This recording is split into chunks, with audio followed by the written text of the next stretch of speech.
Hi, thanks for rising up. I'm Don Ennis. It's the last episode of 2021. And yes, I don't have to wear a mask. Ha! Yes, it's great. But I also have a booster shot. I have my 2 Moderna vaccines and my booster shot. And I urge you, unless there's some compelling reason why you aren't vaccinated, please get vaccinated for the health of your family, of your friends, of me, of my kids, of everyone. We're here post-election to wrap up 2021 with a look at what just happened in the municipal elections and what's to come. Tiffani McGinnis is a 6-year resident of West Hartford, but also the treasurer for Lieutenant Governor Susan Bisowitz. She's also the new campaign manager for State Senator Derek Slapp and the co-chair of the West Hartford Democratic Town Committee. Welcome, Tiffani. Now, I'm boosted too. You're boosted too? I'm glad to hear that. We're all vaccinated and boosted. Full disclosure, I also am a member of the West Hartford Democratic Town Committee. As a matter of fact, I'm now a member of the West Hartford Democratic Town Committee. No more alternate stuff. Very happy to be part of that. But that doesn't stop me from being a journalist. I can wear one hat at one time and wear another hat. What we're talking about today is a municipal election. Right. Why don't you give us an overview of how the Democrats did, how the Republicans did, and that a Connecticut party? And that we were very pleased with how the Democrats did this election. That's an understatement. Come on. You kicked ass. Can we just say that? Maybe you don't want to use the word ass, but you kicked butt. I mean, that's fine. We are represented by a donkey, so yeah, I'm fine with that. You did very well. No, all of our candidates did very well. We knew Peter Andrews, who's an amazing statistician. He's an incredible activist in terms of getting the vote out. We determined early on that we thought this election was going to be a base election because of all the lines on the ballot, that we needed to turn out our base and make sure that we contacted our base until our base said, please stop contacting us. Having been one of those people who makes phone calls, I know what that's like, yes. And luckily we were right. It was a base election. We thought that if anyone was going to leave us for a Connecticut party, it was going to be unaffiliated voters. We don't have the data of who voted yet. Oh. In from the state. Wow, it's a couple of weeks already. Well, we know what the vote totals were, but right. Just like how many of the people that we in our universe actually voted. Got it. So when we get that, we'll be able to get a greater sense of, did we lose unaffiliated voters at all? Did we gain Democratic voters? And kind of where the vote went for ACP and Republican, because it looks like they split the vote, but there's actually a little bit more vote there than the Republicans would typically get. So I suspect it's unaffiliated voters, but we won't really be able to have any idea on that until the Secretary of State, till we get all that voting information. I guess the biggest question is, did a Connecticut party hurt the Republican Party here in town? I think they did. Again, we don't have the numbers, but I mean, if you look at their voting numbers, yes. It hurt them more than it hurt Democrats. Yes, because the Republican numbers were significantly lower than they were last time. Mm-hmm. So 2019, yes. right? Yes. Yeah. And would you say that a Connecticut party did as expected, or did Democrats expect the Connecticut party to do better than they did? I thought that at least one of a Connecticut party would be on the council. Mm-hmm. They won nothing. They didn't Right. win one seat. All the Republicans who ran were elected, just like all the Democrats, which, in our town, I guess that's good news because it means we have a government. Just to make sure the viewers at home understand, we have how many council members? We have 9. 9, and the most any party can have is 6. Right. So the Republicans put up 3 candidates, they won 3 seats, and that's basically how it worked out. Yeah. So now the question is, what happens next time, right? Because now that the Connecticut Party has at least established itself, I guess the question is, will they challenge Democrats for the 6 seats it has, or will the Republicans have to? Who's the leader of the Republicans now? The top vote getter, and then also, or who is representing them on the council? Who's their minority leader? Mary Faye. Mary Faye, the out lesbian, who's been a guest on Rise Up with Dawn Ennis, except for that time where I had to interview the chair because she didn't show up. So Mary Faye is both the person who got the most votes among the Republicans, is that right? And also that the party chair. Okay, minority ranking member. Who's your new deputy mayor? Liam Sweeney. Now, why did that happen? What happened to Leon? Liam did get more votes than Leon. And I think that, Leon decided that he was not going to challenge for that. It's kind of a generational shift. And Leon has put in a lot of years to this town. Let's give Leon all the credit he deserves. Yeah. Both as originally a Republican, now of the last many years as a Democrat, he has been instrumental in some of the biggest changes to West Hartford for the better. Right, and if you're talking about zoning, anything like that, he understands all of it. He makes sure he understands all the rules and regulations. He's not going away. Right. He's still a councilman. No, he's still there, and his knowledge is still going to be there. But Liam was elected deputy mayor, and chosen to be deputy mayor. Right. He won the second biggest votes after Mayor Shari Cantor. Right. But no one votes for mayor, they vote for council, and usually the top vote getter is elected mayor, or selected mayor, as you put it. Yes. So Liam is now deputy mayor. That's sort of a break from the most recent tradition, though, right? Because in 2019, the second vote getter was Beth Kerrigan, and she was passed over. Right. Right. Okay. I'm not sure you want to get into the whole thing. There's been a lot of Beth Kerrigan versus Liam Sweeney fist bumping and everything. But did you have a perspective on that in terms of Beth was the only other out lesbian on the town council? And I'm just wondering if her departure sort of seemed, there was animus because she didn't even stay for the end. She quit early. She resigned. I respect Beth, and she has done a lot for the town and obviously a lot for the LGBTQ plus community. Absolutely. And, we definitely owe her a debt of gratitude for that, and I wish her well in whatever she wants to do in the future. I doubt if she's going away. I think that we have a really good council. I'm thrilled with our newest member, Adrian Billings-Smith. Ace. Who you know. Yes. And I think that she will do a great job in carrying on, some of Beth's work and Beth's work within the LGBTQ plus community as well as communities of color. And I think that Liam will do a wonderful job. As you know, Liam is very responsive. I've often praised him as the most, you and I talked about this at Pride, the most responsive councilman or council member I know is Liam Sweeney. If you text him or call him, you'll get a response. And that's a testament to his ability to be available. And everybody can do that, of course. Right. And, as far as the Beth Kerrigan stuff, if you want to read more about that, go to riseupwithdawn.com. I have a whole post about that on the website. There's a lot.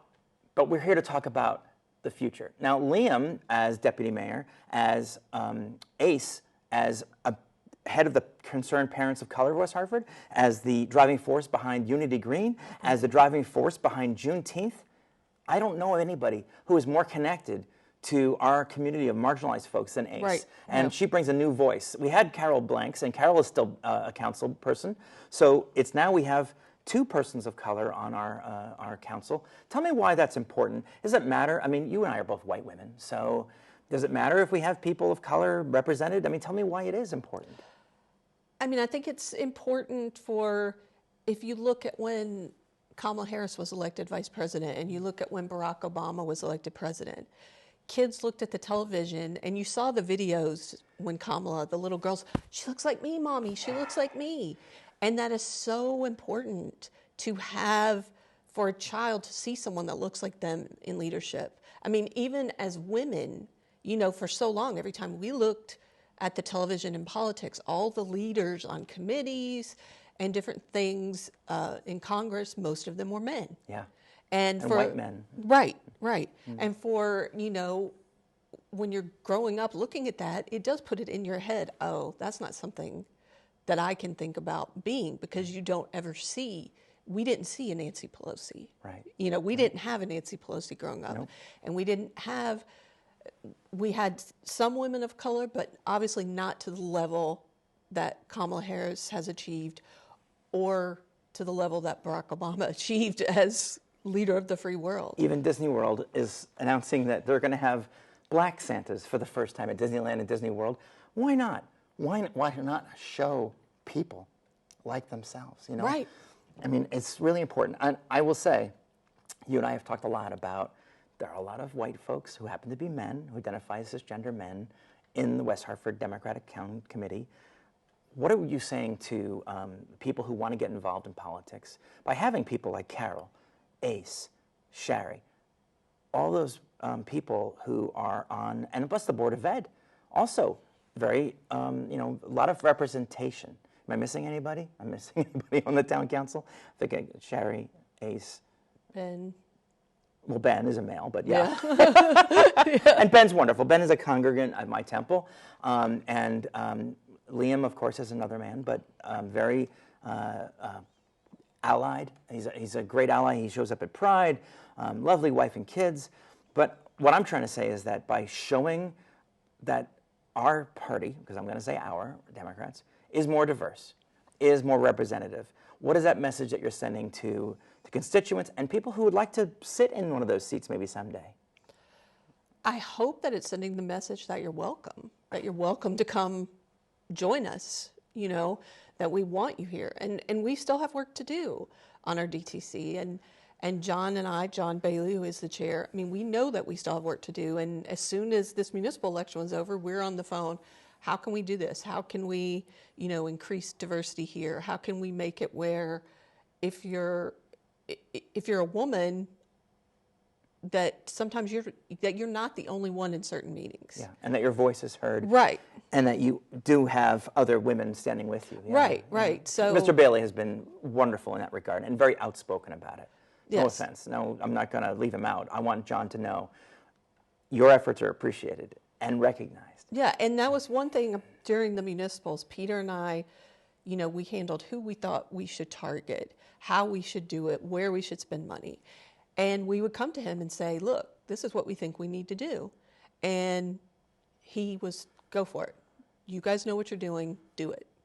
So he didn't try to put any roadblocks. You know, he appreciated my experience and Peter's experience and let us do what we thought we needed to do. And it ended up being very successful. So successful that Senator Derek Slapp has tapped you to be his campaign manager. Yes. That's exciting. Yes. Derek and I worked together at WVIT, NBC Connecticut. It was NBC 30 back in the day.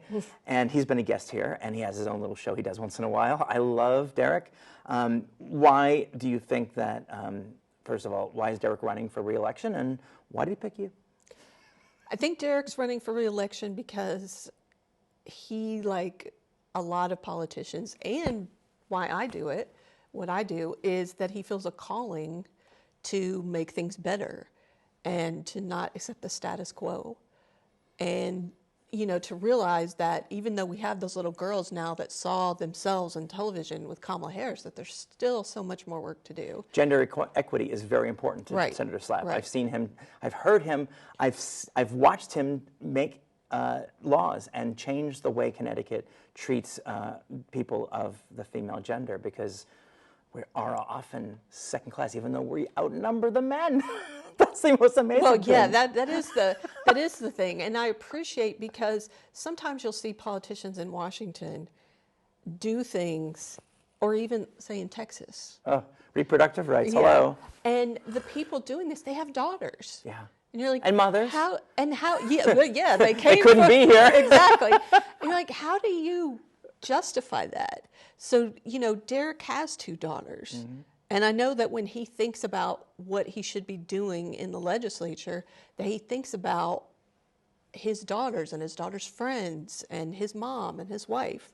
And that's very important, you know, to have, because there's always going to be white men in politics. No one's trying to get rid of all the white men in politics. We're just trying to make it a little more equal. More seats at the table. Right. And speaking of women in power, we have the lieutenant governor, who you work for, Susan Bisowitz. Yes. So you're their treasurer. You're her money changer, money counter. I don't know what you want to call it. But what's it like working for Lieutenant Governor Bisowitz? Tell us what it's. I've met her, obviously, but what's it like? Well, it has just started, so it hasn't been very long. Okay, so don't screw it up, okay? You just got started. Don't get fired. But no, I have respected the lieutenant governor since I first met her.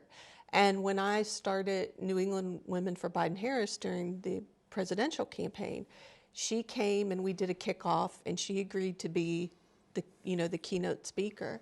What I have noticed about her is she is very concerned about making sure women are seen and that women politicians get their due. She is also one of the hardest working individuals I've ever met. I don't know if you saw during the municipals, if you saw and looked on Facebook at all, it was town to town to town to town. So, she's been in politics for a while and things have gotten better, but I'm sure that, when she first started, she's really helping blaze a trail for a lot of people and is making sure that women aren't, I may not be the first, it's Kamala said, I may be the first, but I won't be the last. Exactly. And that is one thing I've noticed about her. Mayor Cantor is going to be hosting a fundraiser for her, and it is women. Wow. All the hosts are going to be women. And when you look at the list that we're making, it's a powerhouse, of people from the legislature, people in community, and that sort of thing. And that's important. That's important it's important for her being lieutenant governor, that she gets it. And there aren't that many female lieutenant governors. No. I believe it's like 15 maybe. Just a little bit more than 10, yeah. Yeah. So it's very Out of 50. important. Yeah, that's the thing. And if you did it by population, it would be like 60%. Yeah. So yes, so she is still working in a position that is mostly held by men, but she's making sure that women are coming along and being promoted as well. So. And not just women, but women who are female identified. In other words, yes. The LGBT community, there are people who may have been presumed to be male at birth, like yours truly, who are identified as women, but some people would not want to use that label on me, and that's, of course, they're right, it's a free country. But Susan Bisowitz has always been an LGBTQ ally. As we mentioned earlier, we have Ace, who is out. We have Mary Fay, who is out. We had Beth Kerrigan for a long time. Where does LGBT representation rank in terms of where the Democrats go? Because I will tell you that Republicans would prefer not to talk about this. And the Connecticut Party was like, well, we welcome everybody. That's nice. But seeing yourself represented, like you said before, in government, knowing that it's not just that they're fighting for my rights, but they're fighting for their rights too. Right. Why is LGBT representation such a Democratic thing? I just don't get it. Tell me why.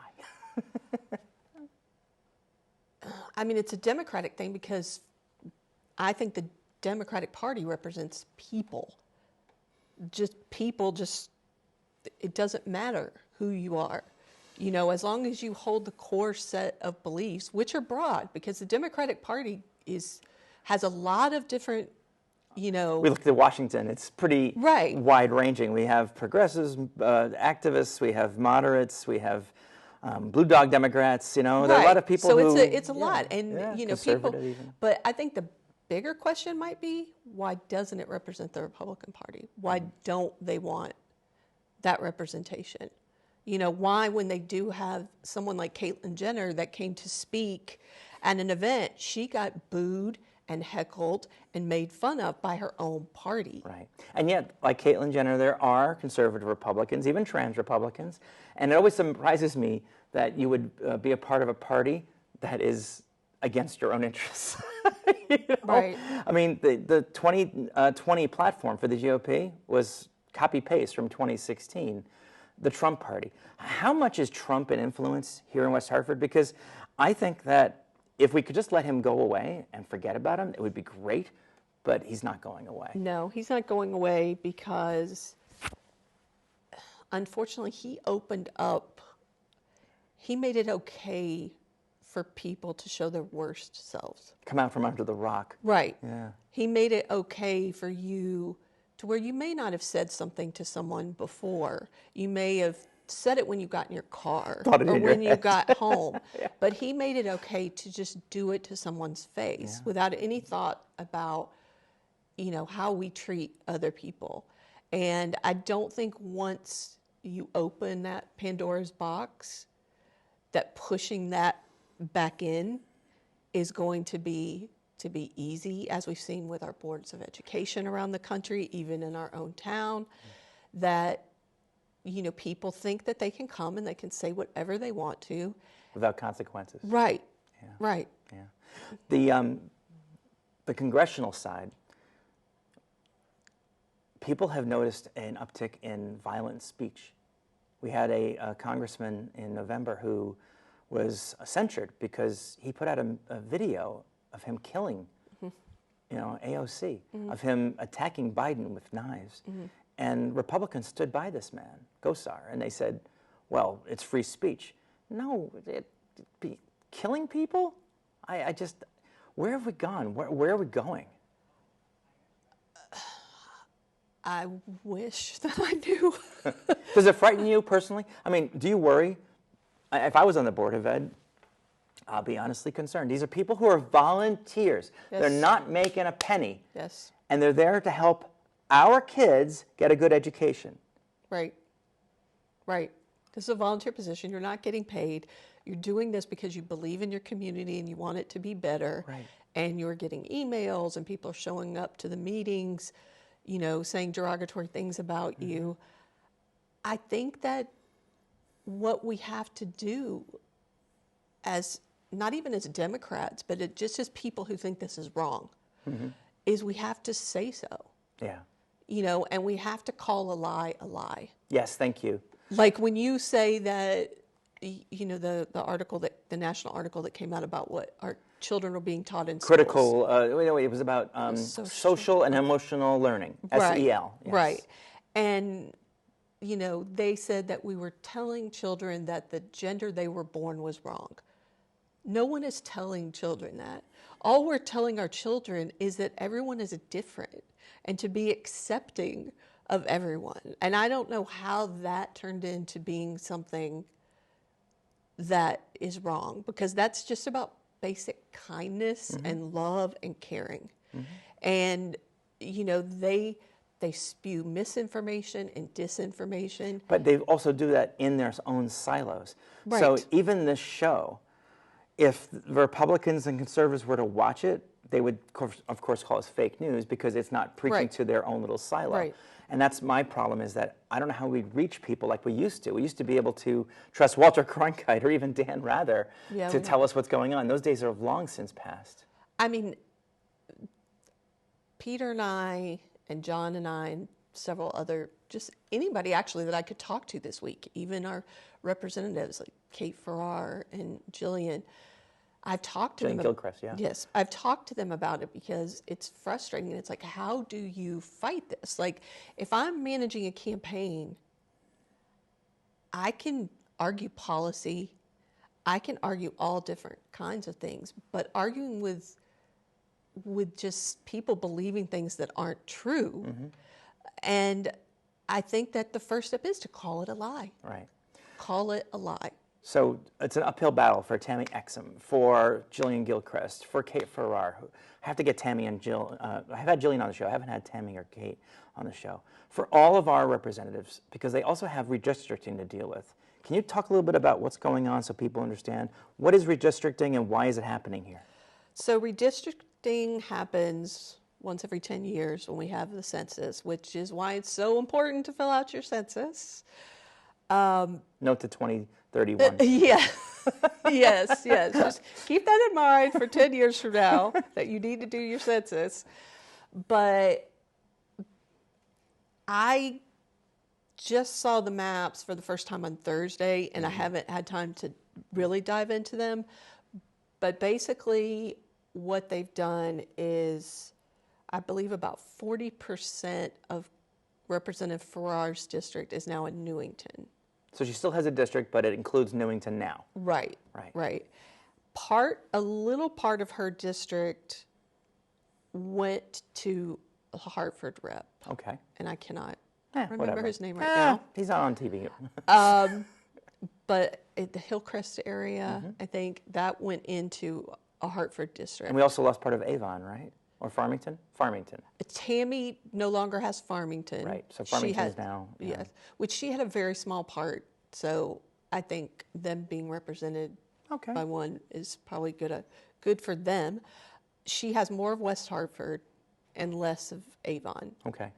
And Jillian is just West Hartford, but she also lost a small section of her district, and that went to Representative Bobby Gibson in Bloomfield. Up in Bloomfield. So we lose a little bit of our coverage area, but are you thinking it's going to be, John Bailey said it was going to be okay.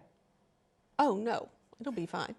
It'll be fine. I'm just going to have to push our volunteers to go to Newington to canvass, but other than that, I've canvassed all over the state, so I'm fine with whatever.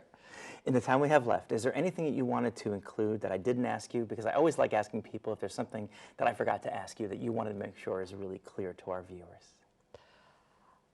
I think I'd just like people to know how hard we worked this municipal election. People take it for granted that the Democrats are going to win, but we know that ACP was coming for our votes, and we got double the number. We identified double the number of supporters from 2019. We did that in a pandemic. Wow. And we had 16,000 voter contacts, and we knocked on 7,500 doors. Those are all blowing away what we did in 2019. So, when we see that there is a possible challenge, we're going to step up and we're going to make sure that people understand what we represent, that we represent all the people in West Hartford, and that we're going to keep doing that and try to make West Hartford the best town we can. Thank you. Thank you for rising up and for showing up. Unlike Mary Faye, I'm going to keep punching that every time I get a chance to. Thank you for joining us. Please, if you're watching us on YouTube, like, share, and subscribe, and click on Rise Up with Dawn to find out more about Tiffani McGinnis, about the Democrats, about the Republicans, and the Connecticut Party. There are links there, and also previous episodes. Happy Thanksgiving, Merry Christmas, Happy Hanukkah, Happy Kwanzaa, Happy New Year. Just have a good time, and please be kind to one another, and don't forget, rise up!